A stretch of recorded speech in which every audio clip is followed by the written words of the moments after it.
আপনারা অনেকে জানেন আমার এই বয়সে আমি নানা হয়েছি, এটা অনেকে শুনলে আসমান থেকে নাজিল হওয়ার উপক্রম হয় যে কিভাবে সম্ভব।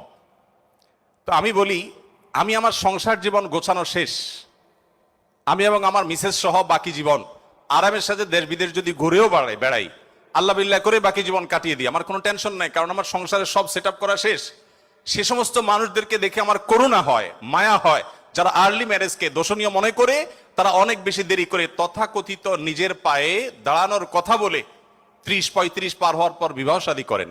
এই মানুষগুলো তাদের ছেলে মেয়ে হইতে হইতে, প্রথম তো আবার ছেলে মেয়ে নেওয়া যাবে না, একটা লম্বা সময় এনজয় করতে হবে, 40-এর পর হয়ে যায় ছেলে মেয়ে হতে হতে। এরপর এই ছেলে পড়ালেখা করে গ্রাজুয়েশন করতে করতে 55-60 ছুঁই ছুঁই হয়ে যায়, ততক্ষণে সংসারের ঘানি টানতে থাকে। আল্লাহ না করুন ছেলেটা যদি অমানুষ হয়, এই বেচারা বৃদ্ধ বয়সে আর যাওয়ার কোনো উপায় নাই। আবার সন্তান তো একটা বা দুইটা বেশি নেওয়া যাবে না, তাহলে তার দুঃখের কোনো শেষ আছে? আর আমার সবকিছু কমপ্লিট। এখন ছেলে মেয়ে যদি বেশি বেতাল হয়, বেলাইন হয়, সোজা কানটা মলে দিয়ে দরজা দেখা দিতে কোনো অসুবিধা নাই, কারণ আমার সেকেন্ড থার্ড ফোর্থ অপশন আছে, অনেকগুলো সন্তান আছে।